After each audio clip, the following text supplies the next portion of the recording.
been following me for a long time. I'm super excited about today's topic, and I would love it if you would share, share, share.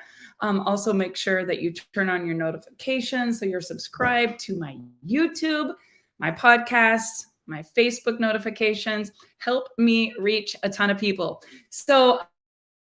Today I woke up extra early, literally like 3:30 a.m. A light bulb just going off. A lot of good stuff happening, and it was just the crashing of the waves. Like a horrible wind, the crashing of the waves. It's been so cold, rainy, and from 3:30 to 5, I'm like, okay, I'm the only one up.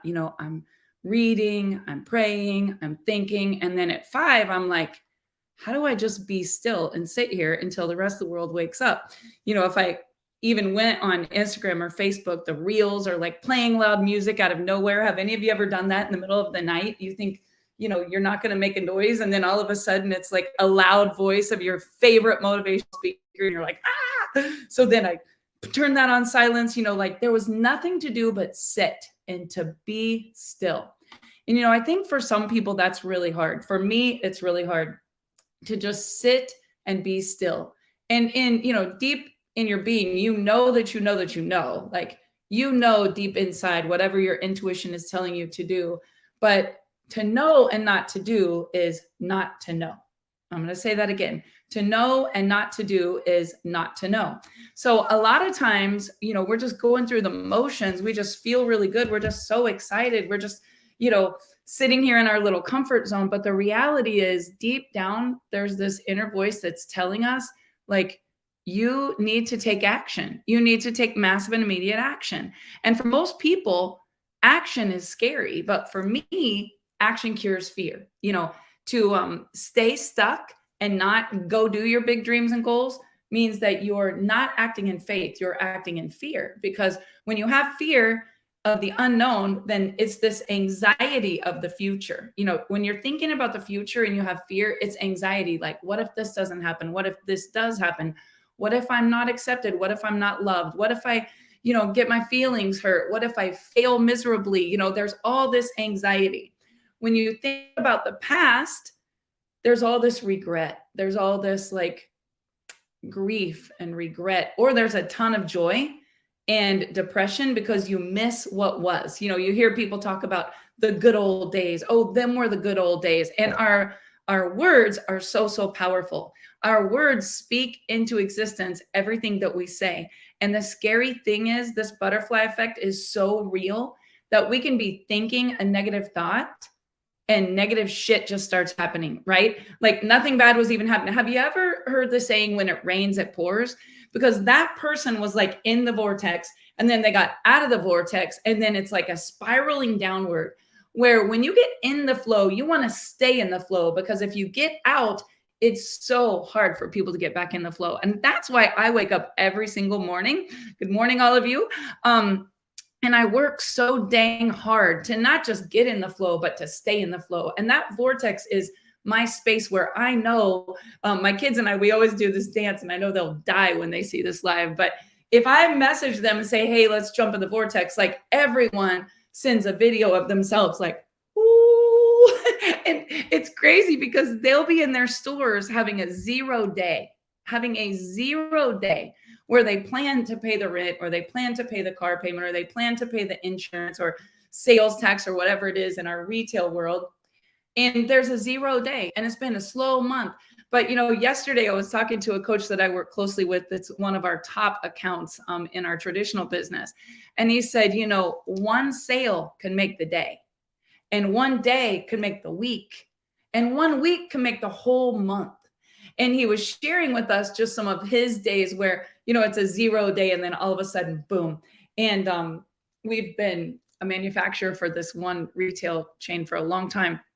And he said, I don't even pay my employees a wage. He said they're strictly commission. And if they can't make $1,200 a day, it's a bad week. And, your vision is like, holy crap, what an awesome vortex to be in, opposed to, yeah, the economy's so down. Oh, everybody's going broke. I don't think you should buy that house right now. Why would you be looking at a 32-room property? Like, what are you thinking? Over here you have the abundance planner, and over here you have the scarcity planner. And I guess the reality is you keep having conversations with people who are scarcity mentality, you're going to get a scarcity life.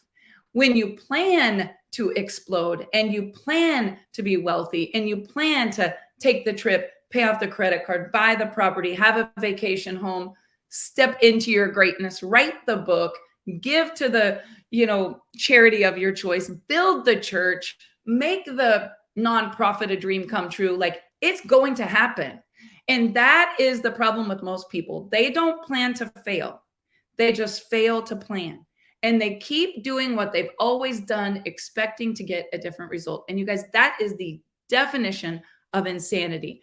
To continue to keep doing the things you've done and get a different result when you're failing. Oh, but it feels good. Oh, but I love this. Oh, but what about, I could still be cutting hair. It felt good. I loved it. My first boss is actually on this broadcast.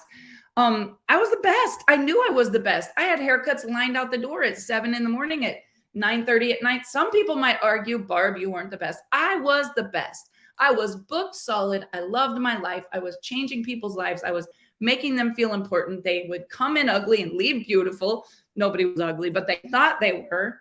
And I was banging out $350 a day, and I was 23. So when you're 21 and that's happening, and you got the convertible, and you just bought a new brick home, and you decided to buy a Jeep and a boat to pull behind it, and you got the expensive dog, and you got yourself the bad leather jacket back in 1992. Like, what else did I have? Jet skis, snowmobiles, like all the stuff. And you guys, the reality is the new status is not all the stuff.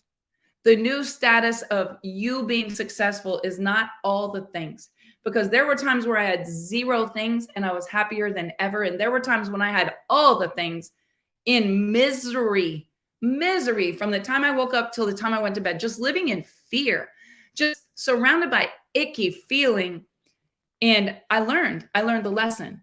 You got to be authentic, and you got to stand up for the hard stuff when it's hard, and you got to follow what's your values, and you can't chase the money, because when you chase the money will eventually run out, and your thirst will still be there. Like, you need something, you're chasing something, you're never going to be fulfilled.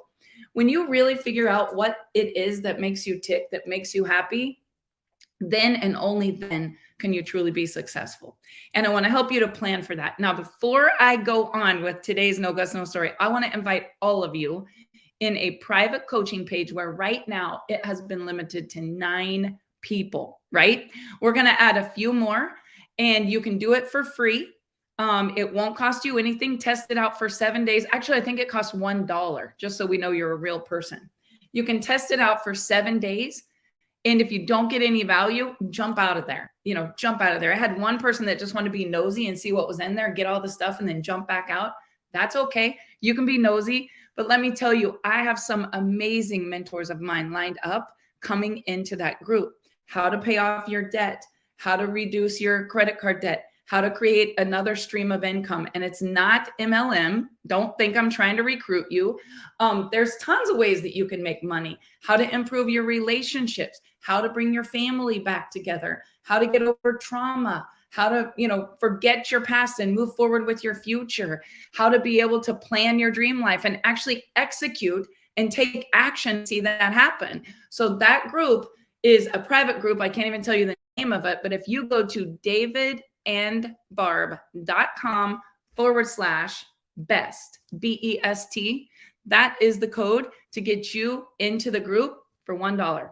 And this should be a $500 course. It should be a $5,000 course, because I've spent that on the knowledge, but I'm going to give it to you absolutely free, $1, refundable if you don't want to stay in there, but it's going to be an amazing ride. And it launched on my birthday because I always dreamed of being able to help people, but I've always been branded as a social seller, as a network marketer, because we all have different quadrants where we make our money. Maybe you're self-employed, maybe it's real estate, maybe it's investments, maybe you're a business owner, maybe it's a side gig. I don't know what you do. Maybe it's royalties from a book you wrote or a song that you put together. or a movie that you made. You know, there's a lot of successful people out there that have all kinds of incomes. But I was always branded network marketing because I made millions in my 20s and I've always been a network marketing trainer. But there's so much more in me that I can't reach the people, because when they see me go live, they're like, oh, she's probably talking about her company. Nope, that's not what this is about. This is about you being your best you. And I would love to help you be able to dive into what are the current circumstances? Where are you at right now? Where do you want to be? And how can we get a plan to get you there? So this morning when I was reading, there was so much good stuff. And part of it's on these devices, so I can't even look at all my screenshots, but half of my pictures are screenshots. But it's funny because I opened up one of Cindy's old books and I brought her library here to the lake because we have the same library. They mirror each other, right? We all got the same books, the same training. So this was her Enlightened Millionaire commitment in 2004. And as I was reading it, I'm like, what is an enlightened millionaire? Like, her and I drove 4 hours, true story, three and a half hours, to go and meet Mark Victor Hansen and Robert Allen. They're big real estate investors. And the ad said, buy real estate, no money down, learn from millionaires, right? So it looks like this was January 21st, 2 days before her birthday, 2004. So we drive there. I was figuring out what I was going to wear. I was going to get my picture with them. You know, we got to Wichita. It was almost Augusta, Kansas. I remember it was at a Hyatt or DoubleTree. We got there. We went in. We got some lunch. We were all excited for the seminar. And we walked into the seminar. You guys, imagine this. It was 20 years ago. 20 years ago, 19 to be exact, last month. And we get there and we're planning to make millions in real estate. Her and I are like, okay. You know, she had lost Dave's brother, her youngest son, to suicide 2 years before that. She had been in an incredible funk. We wanted to get out of our funk. We wanted to get into that vortex. We were like, let's make millions together. What are we going to do? And she saw how hard I worked at network marketing. Now, I want you guys to imagine this. This woman ran my dance school, helped me write my book, edited the whole thing with a red pen. She ran our office when we were $1 million earners in Nutrition for Life. She helped launch Lavinity, hired everybody, fired everybody, did all the paychecks, all the sales tax, all the inventory, all the things. She saw the money. She was in Maryland in 2000, the year that Scott passed away. And we went to vacation there before that horrible, tragic day. And on the way there, I was ending the month, right? So when you would end the month, there was a fax machine where you would fax all your orders in at the end of the month to make sure that you qualified. And I mean, when you're making $40,000 a month and you're in your 20s, you want to make sure you qualified, right? We had the debt. We had bought the boat. We had the truck. We had a mechanical bull. We had all the stuff. And we had just moved into our dream home in the country. And I remember driving there and faxing all of the, no, we hadn't moved yet. Let me correct myself, because we didn't move until after Scott passed away. But we were driving to Maryland nonetheless. I don't want to tell a fib here. And I had to fax 40 sheets there to draw out the diagrams, because everybody had to have 2 customers and 5 people that ordered and 10 that all had one, that all had at least 150 in an order. And then the top leader had to have 300 in an order. And it was like, literally like building a house at the end of every month. And I faxed it all there. And her husband at the time was a big administrator of hospitals. And I remember him looking at them and he said to her, this is an absolute pyramid. There's no way that these kids are making almost $50,000 a month and they don't even have a college education. And I remember him saying that and getting all these faxes, like we ran their ink out, right? It's such a funny story.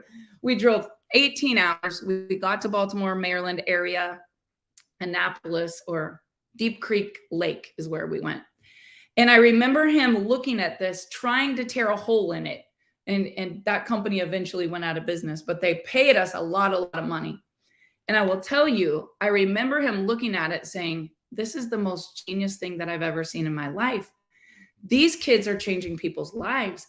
I can't believe that there's products like this and that they're selling that many hundreds of thousands of dollars worth of products and they're at home with their kids. And then he went from being a non-believer to being a believer because he saw this plan that we had. He saw the sales. He saw the customers. He saw it all come through on a fax machine, right?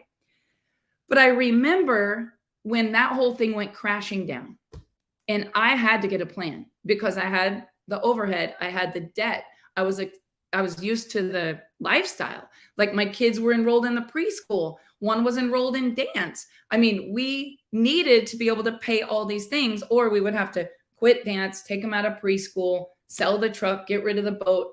I don't know what we would do with the mechanical bull, all these things, right? And so either you're going to live in fear when your back's against the wall, or you're going to take massive and immediate action. So we decided to take massive and immediate action. I have this little notebook. Bowen gave it to me in Dallas at an event last summer. It says faith over fear. And my daughter had it the other day. And then she's like, if you need this, you can take it back. I'm like, I kind of do. It's kind of a gift. But in there, it's so funny because it had my financial goals, constantly writing my financial goals. Get the house finished, get it on Airbnb, sheetrock the kitchen, get in the ABS beauty show, get the ads on the radio. You know, like I know for each business entity, who's in charge, what we're going to do, how we're going to get the cash flow coming. Because if we don't, we're not going to be able to continue to do the things we've always done and expect to get a different result. It's insanity for you to think things are going to change if you don't change. Like we all have to change. So I want to help you get a plan. First of all, if you're filling the bathtub and the bathtub has a drain in it and it's going out as fast as you're filling it, you don't have any security, right? So if your money comes in and your money goes out and you run out of money, you're filling a bathtub without the drain plugged. My mom has a lot of properties. And she's just amazing. But she has this one little crappy house. And a lot of things have happened in that house that aren't very desirable. And the people in the neighborhood said, we would love to buy this house, tear it down and build a garage. And my mom was like, you know, they want to give me $28,000, $30,000 for this crappy house, Barb. And I said, yeah, you should probably take it. You know, you should probably take it. Now, you guys got to understand, you can buy a mansion where I live for a few $100,000. So don't think 30,000 in Seattle or Oregon or LA. Like, you guys, this is like 2-3 bedroom, detached garage, like not a bad house for 30,000. Because where we live, nobody wants to live in Kansas. That's why we're here in Oklahoma, right? You get a 2-bedroom here for rent, and it's a trailer house. It's $1,000 a month. You get a 2-bedroom where I grew up and it's a trailer house, it'd be like $150, $200 a month. So there's a big difference where I grew up and where you might live. But regardless, she said, I hate to take the money. Now, you guys, I want you to imagine this. My mom is nearing 70. She was 18 when she had me, and that was 1971. So you guys can do the math. She's retirement age, let's say 65. And she says to me, I hate to take the 30 grand because that's my retirement. She goes, you know, 10 years from now, that house is still paying me $700 a month. You know, that's a pretty good retirement plan. I said, Mom, how many of them do you have? I mean, not quite 100, but a lot, close to. And the reality is she's not going to step over $100 bill to pick up pennies. And some of us are stepping over $100 bills to pick up pennies because we're thinking, oh, I think I will not get a coffee today. I think I will not do this today. You know, the problem is not that you don't have enough money. The problem is not that you don't have enough money. It is that you don't make enough money. And you have to get a plan to where you say, I'm going to enlarge my vision. What can I do to create income with what I have? And I'll tell you 10 things that you could do today. This is going to blow your mind. 10 things that you could do today to make extra money, and it's not network marketing. You could go on eBay and sell all the crap in your garage. It would sell like fast. You could go on Posh and get rid of 10 things in your closet and probably make $200 off stuff you haven't worn in I don't know how long. You could download the Rover app and find someone in your neighborhood that's leaving town that just wants you to stop by once a day and feed their dog or take it out back for 10 minutes, and you would make $30. If you had 10 people that did that this month, you would make an extra $300. I mean, it's insane the things that you can do. Do you need another one? The DoorDash app. Let's say that you just thought, I might just deliver things that people order from Dollar General, Walmart, Dairy Queen, Sonic, whatever. All we have where I live is McDonald's, Sonic, A&W, and Dollar General, right? Pizza Hut. But you could DoorDash and you could make $100 in a night while you're driving around doing your sales calls or listening to your team Zoom. Like, it's a matter of people saying, what can I do to create more income, and not saying, oh, I can't do that because I'm this. No, you put this label on yourself that you're a network marketer. So, oh my God, if you do anything else, you look like you're failing. You know, you put this label on yourself that if you get a part-time job, it means that you're, you know, below what you said you were. And I see so many people, I'm using network marketing because that's the area that I have coached for 20 years now. But these people get status and they're like, oh, if I get a part-time job, people will think the company's going out of business. Oh, if I do something else, my upline's going to chastise me. If so, fire them. Like, fire them if that's their thinking. Because, you know, Dave and I were $1 million earners in Nutrition for Life. And we were doing furniture shows on the corner with a horse trailer full of antique reproductions, making $5,000 in a day. To not want more income, to be able to live the life of your dreams, is crazy. Like, there's nothing wrong with money. It's your feeling about it. And it's your ego that you would be like embarrassed or ashamed. I'm not afraid to work. Yesterday, Dave and I were at a house. He was tearing off old crappy carpet that was full of pet stains. And last week when I was at our VO office, I was scrubbing the toilet and I was taking out the trash. They always laugh. They're like, I know when Barb takes out the trash, she takes all the trash out and she forgets to put the bag back in. But I'm like, hey, at least I took out the trash. I'm not below that. And when you get in the trenches and get to work and you bring value, no matter where you're at, whether you're playing janitor, cleaning lady, or you're, you know, doing something on an app, when you bring value and you make people feel good, you make money. You're going to get exactly the value that you exchange, right? I only gave you 4. Let me give you a couple more. Do you have an extra room or basement in your house? Extra room, basement, or a garage that you could turn in to a bunk bed, and maybe you put a little bathroom. I don't know. My kids in Arizona literally lived in a $5,400 a month house and made money because they had a little building that was a casita, and they charged like $250 a night, and it was booked solid on Airbnb. They lived in a mansion with a pool, a putt-putt golf course, a hot tub, an outdoor kitchen in a gated community in Arizona near Scottsdale. And they didn't pay anything out of their pocket because they rented the casita, and they didn't even own the house. They rented.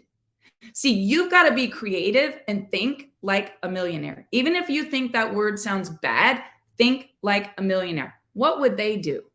What would they do? They probably didn't go out last night and drink a bunch of green beer to the point they feel like shit this morning. They were probably thinking about, let me get with someone that I'm going to do a business deal with. Let me get prepared for my next week. You know, there's nothing wrong with having fun. Don't let me shame you if you went out last night and drank green beer. But Dave and I went to the casino and we went to eat, and we watched a lot of people having a lot of fun. But there's people who have control and a plan, and then there's people who don't have control and a plan, right? And Dave and I have been on both sides of that. It's a crappy feeling when you don't have control and a plan. And I'm not saying you can control everything, but when you know, okay, it's March, this is what I'm going to do. It's April, that's what I'm going to do. Then it's June, that's what I'm going to do. And by summer, oh my goodness. So Dave and I have been on this weight management goal for about 8 days, and we're killing it. And I just feel so good because I have a wedding at the end of April. I know I'm going to be down 30 pounds. I have a baby shower the weekend before that, the 23rd or whatever. Brand new grandbaby coming, a little girl, Rosie, baby Rosie, Lola says every day. I know I am going to be so fit by the end of April. I'm going to have so much energy. I got my health game up. I'm getting my income up. You know, I'm getting my time freedom up. I have my spiritual goals. I have my physical goals. I have my real estate goals. I have my traditional business goals. And then I have my residual income goals, right? So when you do Rover or Airbnb, or let's say Uber, any of you live in a city near an airport? We don't. It wouldn't work for me because I'd have to drive 3 hours to even pick someone up from the airport. But I have people in direct sales on my team. Willie, a friend of mine from Kansas City, he doesn't really build anymore, but he did in our previous company. He downloaded the Uber app. He's 70 years old, making bank, meeting NFL players, recording artists, people who are very successful all day long, because when everyone else is at work, he's driving the luxury Lyft or Uber. Download both of them. You can do Lyft and Uber. And I meet kids with no college education and a record that's not good that are making $400 or $500 in a day. While there are other people that are like, well, I'm an accountant, but I hate my job and I don't want to go to work tomorrow and I'm stuck. I mean, I make decent money, but I can't really go on vacation. You guys, life is too short for that. My aha moment today for all of you. Listen to this quote. This is good. Get your pen. You're going to want this one. What is the most stressful condition a person can face? Not having something to believe in.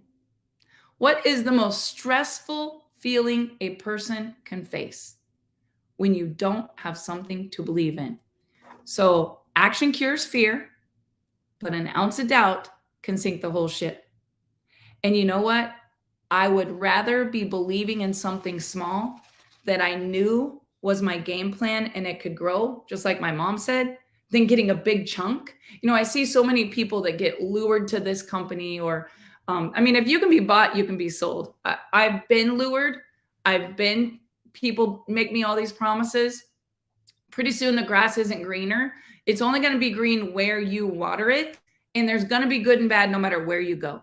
So all these people that hop from this company, next company, next company, next company. If you need to make a move, make a move. If you need to make a change, make a change. But there will be the same egos, the same bad, the same challenges, no matter what company you work for, no matter what church you go to, no matter what gym you join, no matter what neighborhood. Every neighborhood's got them. There's the happy guy. There's the grumpy guy. There's the crazy guy. And then there's the normal person, right? Dave and I were working on this little house the other day. It's not a little house, big house, a 3-bedroom house that we bought with Doc. And we pulled up, we had this U-Haul with all this amazing stuff we were going to put in it.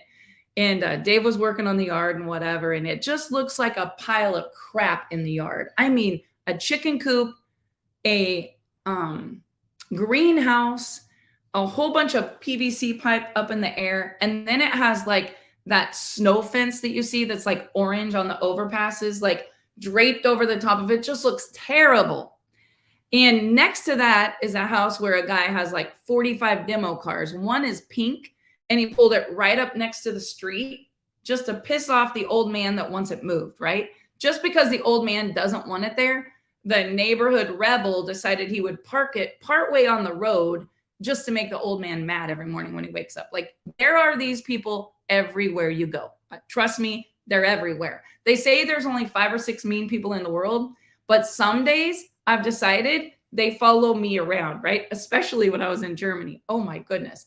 They're not quite the same way that the people are on the street in Kansas. It's just a different culture.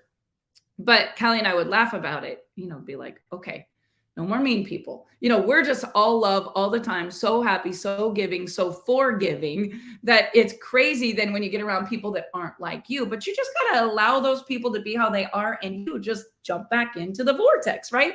And you're planning to win. You're planning to succeed. You're planning to be wealthy. You're planning to pay off the debt. You're planning for a big opportunity to come through. You're planning to be surrounded by like-minded people. And when you do, you act differently and you do differently than everybody else. And it's okay to be the oddball, because I'm telling you, there is a lot of room at the top.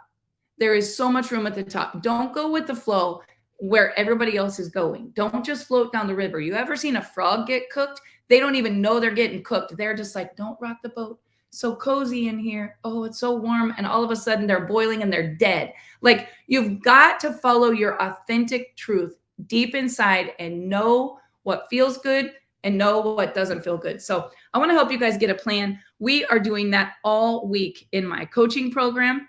And how many ways did I give you guys? I could give you 21 ways to make money, but I think I gave you 4 and I promised you 7. So let me give you a couple more. Etsy store. Go on Etsy. One of my daughters ships sometimes 15, 20 packages in a day. Dave had to ship them from our shipping facility the whole time she was in Germany, killing it with a little Etsy store.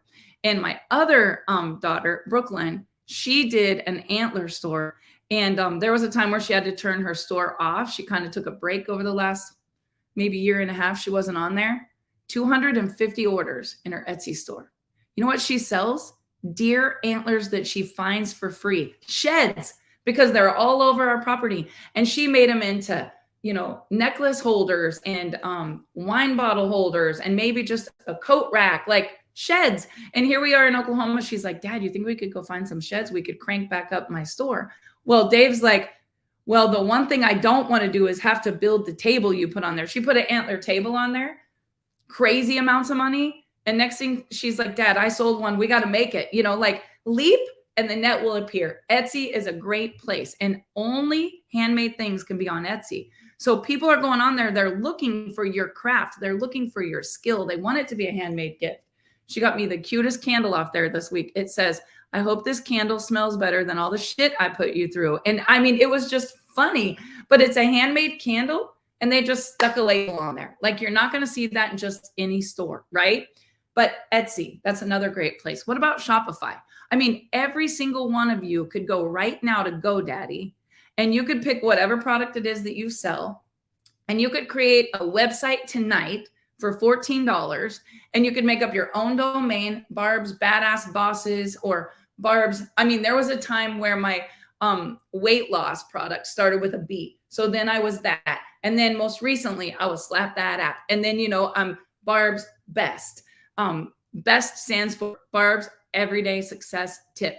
And so branding yourself, you can go do whatever you want, whenever you want, however you want, with whoever you want, and watch deposits coming into your bank account, or you can stay stuck, keep complaining and not get out of your comfort zone. But you got to have a plan and you can't just have, all my eggs are here in this basket, so I'm never going to worry about it getting upset. Like, why would you do that? In a time where I go to 10X women's event, 10X ladies with Elena Cardone. I mean, these women have 14 incomes coming in. And here's what I want to tell you. They did one at a time. People will say, well, Barb, how do you do so many things? I did one at a time. When I met my last opportunity, I already had a bottling facility that was cranking. I didn't try to do a nutritional company and a bottling facility at the same time. I got one cranking. I got the infrastructure. I had this COO girl, this Lacey back there in the office, and at the time, Brooklyn too. And things were humming without me, so I could go do something else to create another stream of income. Callie, when she was in Germany, she had her Etsy store. She had 2 cars on Turo. Let me talk about Turo. How many of you have an extra car that you can't even afford? Or maybe you have an older car like a van. Anything under 100,000 miles on it. I should be saving this for my private coaching group to tell all these secrets, but I'll teach you how to do it in there. This is just a thumbnail sketch. On Turo, they would literally get a booking and be like, we just got a $600 booking on Turo for the weekend. Okay, if the car payment is $600 and you're not even using it and you could get $600, why would you not rent the car? Because you're worried they're going to mess it up. Turo pays for that. Because you're worried that it's not going to be cleaned, there's a cleaning fee on there. And you could pay off 2 cars and still have the car and then go buy your dream car because you don't have the payment from the other 2 cars that are still making you money. You guys, it's just a no-brainer. There's so much opportunity out there. It is the gig economy. It really, really is. All these traveling nurses, they're making more money than ever. We have a condo in Tulsa. They'll fly in to work for the month. And they don't care. They'll pay $3,000 for a little 1-bedroom apartment because they don't have to sign a lease and they don't have to stay there for a year. They don't have to turn on the utilities. Everything's already there. The furniture, the kitchen, whatever. Some of you have rooms or an extra place, maybe a basement entrance that would pay your mortgage if you could just think outside of the box. And that's why getting around people that make a lot of money who have these ideas is the most amazing energy ever. I have this boat that has not even 100 miles or 100 hours on it. But I bought this boat because I love to ski. And I love to water ski. And it's a beautiful crown line. It has a bathroom that you can go down in. So I'm a redhead. I get sunburned really bad. It has a big top on it. And if it was really bad, I could go down, in the bathroom. Had little baby nieces, could take the nieces on the boat, even if they were a few weeks old. If we needed to, take the little carrier. If it was raining or blowing, put them down in the bathroom. I don't know why, so attached to this boat, because my kids were teenagers and you could fold the back down. It had a big ski deck. You could lay out there and sunbathe and whatever. This boat is not important. Dave and I go on the fishing boat every time we go. We go on the pontoon. Even when the grandkids come, we go on the pontoon. But the other day I was like, yeah, I should probably sell that boat. I really don't need it. Have any of you guys priced a new ski boat? Like, it's amazing how much these ski boats cost. And I said, I almost feel guilty just having it sit over there because it should be making money. And then I thought, I think I'll just put it at the new Airbnb, put it down on the dock. Whoever rents the house, they can also do the boat if they want. And then if I want to go on the ski boat, I can go jump behind the ski boat. But if I'm renting it out, I could probably buy a new surf boat, right? Like, instead of thinking I can't afford it, I shouldn't do that, think, how can I make this happen? So I'm going to give you guys a challenge. I'm going to say, go look at the new house. Go look at the car. Go dream building. Don't go dream buy. When you need more money, you'll make more money. When you're comfortable, nobody goes up a hill. It usually goes backwards, right? So you got to want more. You got to look up the Disney trip. You got to, like, in December, we were like, okay, we're going to book this trip for July. And I had a lot of storms happening, but guess what? I found the Disney resort in Hawaii and I booked it for July because it motivates me to pay for the trip by July. And that's what makes me want to get up and go work on the house, go get the rental going, go do this, go do that, make the investment, sell the property, flip the property, bring in a new customer, get the new account, go do the America's Beauty show, which is hard work. Actually, I'm not doing it. I'm sending my sister because it's the week of April where we have the baby out in Phoenix. But what I'm telling you guys is find a way to leverage and plan to succeed. Plan to retire where you have more money coming in than you ever needed. And it's coming in off of your assets, not you trying to save up enough that you can live off this tiny little peanut. And it's not really living because you can't really even do the things you want to do or go see the things you want to see or be with the people you want to be with. So plan so that you don't fail. People don't plan to fail. They fail to plan. This is why we have poster boards everywhere. We have dreams that it'll take 5 years to live them all out. We always go look and dream build to enlarge our vision. Yesterday, I had to learn how to do Google Meet because I'm a FaceTime girl, but these Droid people, they have to do Google Meet. And this investor out in Arizona is like, go show me that property. Like, I found this beautiful property for sober home living, which is booming right now. Or it could be long-term care, 32 rooms, you guys, 32 rooms, and $1 million property could be paid off in probably a year. It's crazy the opportunities that will fall into your lap when you're looking how you can bring value, make a difference. The enlightened millionaire, I'm telling you, they don't just think about making money. It's like the honeybee.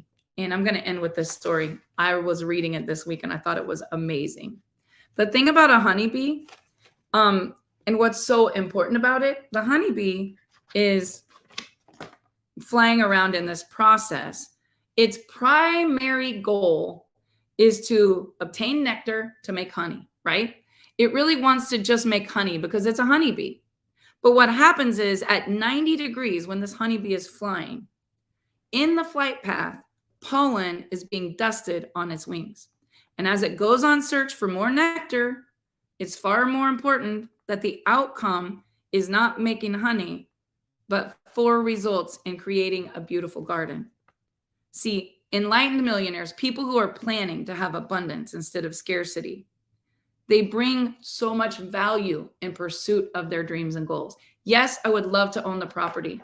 Yes, I would love to make the money, but I would love to make the difference. I would love to build the empire. I would love to leave the legacy. I would love to make such an impact on someone's life. And when you're thinking about the impact instead of the income, you're thinking about the mission instead of the commission. You're like a honeybee. You're just going through, cross-pollinating everything, and everything is better because you walked in.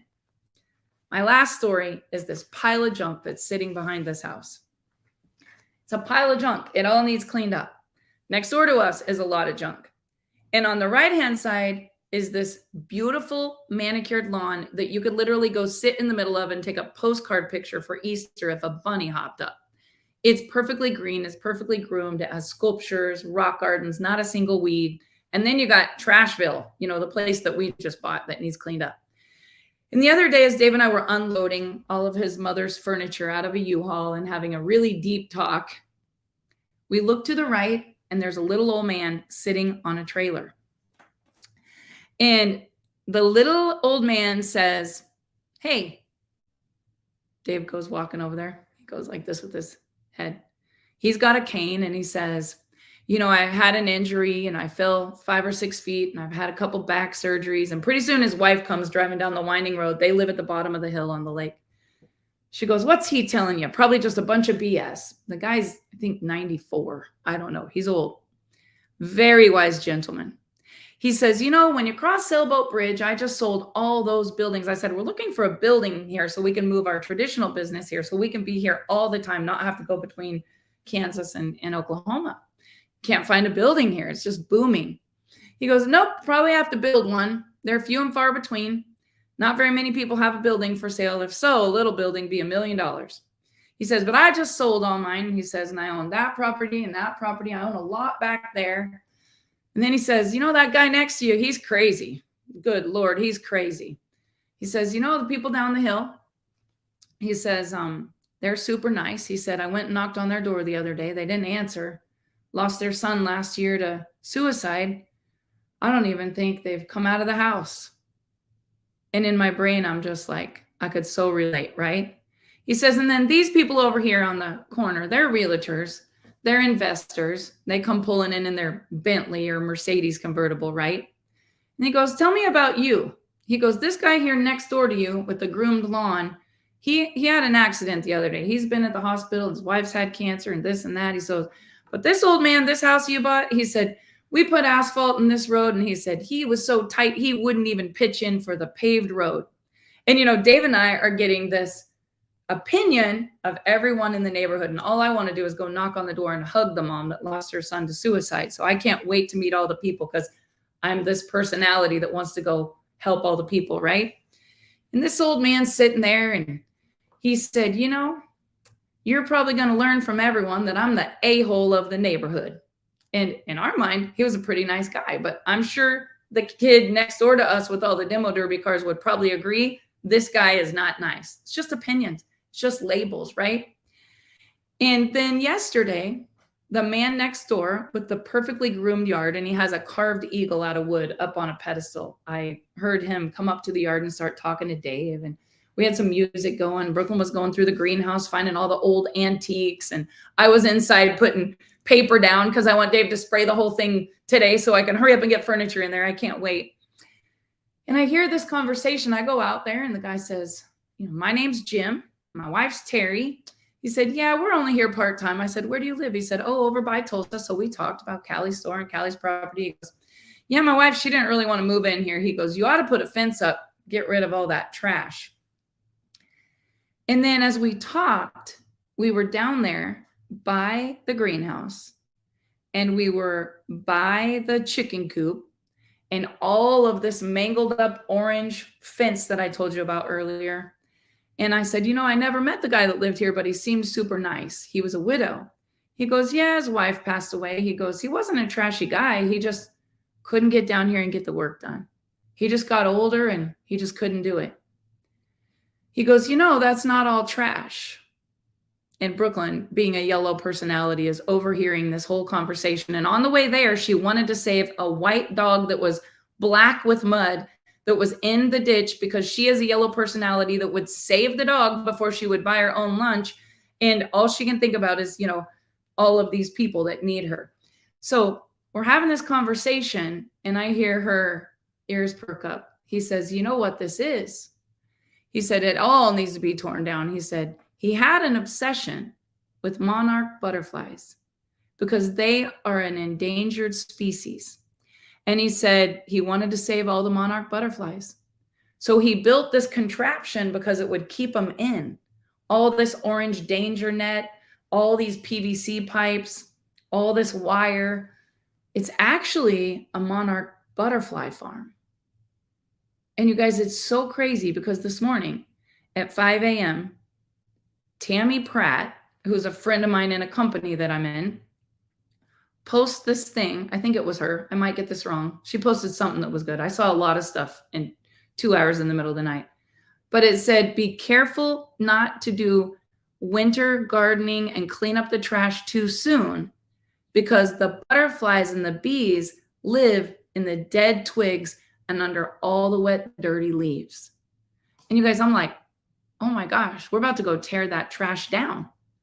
And what's one person's trash is another person's monarch butterfly farm. And it was such an aha moment for me because I'm reading this book about the butterfly effect. I'm reading a book about the butterfly effect. I'm teaching it in my coaching series. I go to tear down a bunch of trash and it's a butterfly farm. And this morning I read, if you tear it down too early, you kill all the butterflies. You guys, it's perception. It's just perception. It's opinions. One person's trash, another person's treasure. It's labels that we put on people because of what we see and what we think and what we desire. Instead of the lady next door saying it's a bunch of trash, the old man was getting his bliss every single day as he went down there to feed his monarch butterflies. And you know what? It probably made his day because he missed his wife. I was just thinking about it all night long. Like sometimes when we really stop and think and we don't judge and we don't label and we just allow people to be how they are, we realize that all of us are getting our needs met one way or another. Some of us need to be accepted. Some of us need to be loved. Some of us need to feel significant. Some of us need to nurture. Some of us need to be smart and experience growth. There's all these different needs. Tony Robbins talks about it. We're going to get them met one way or another. But what meets your needs doesn't always meet someone else's. And being authentic isn't always easy, but you do have to look at your values and you do have to look at what you stand for. And sometimes you do have to say, this is not congruent with who I am and what I stand for. And sometimes you do have to tear down the trash.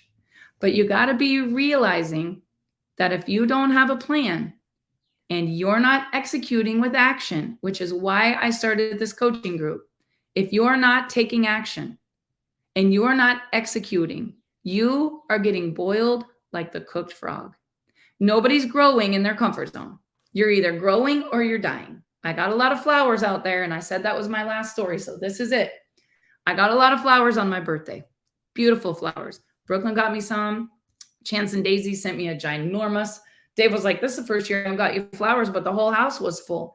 Amy Cross and Alyssa Doss sent me the most gorgeous bouquet just because I help her and she's not on my team. But I love watching other people win. Like I saw this thing today. It said, when you help light another person's fire, another woman's fire, it doesn't mean that you're not lit. And I was like, that is so true. It just gives me such a feeling, such a high to be helping other people win in whatever they're doing. So I don't really care what you do to make money. There's a whole bunch of ways. Real estate, inventions. Oh my goodness, we got a trademark and working on a patent last month. It was so exciting. Chance and Dave were emailing back and forth, and then Chance got a brand new idea on Amazon. Like there's just so many ways out there, you guys, that you can create abundance, but you're either growing or you're dying. And those flowers that I got on the 13th, it's been 4 or 5 days. I've had to put some fresh water in. The ones that had dye in them, all the color turned. You know how you get all the pink and orange and yellow, the bouquet that you get at like Walmart or Dollar General, and then all the water turns the color and then it gets icky and stinky. That's you if you don't move. Like, you got to be putting in new sprigs. You got to be growing. You got to be reaching. You got to be getting out of your comfort zone, putting in some new stuff. Because if not, you start to stink. And there's no way around it. In order to be abundant, you've got to be growing or you're dying. You've got to be learning, getting out of your comfort zone, a new trait, something that you can do, because none of us want to be complacent. None of us want to go backwards, and none of us want to stink.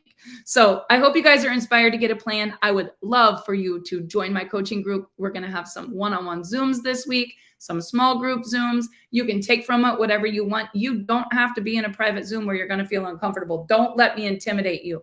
My goal is to bring a ton of value.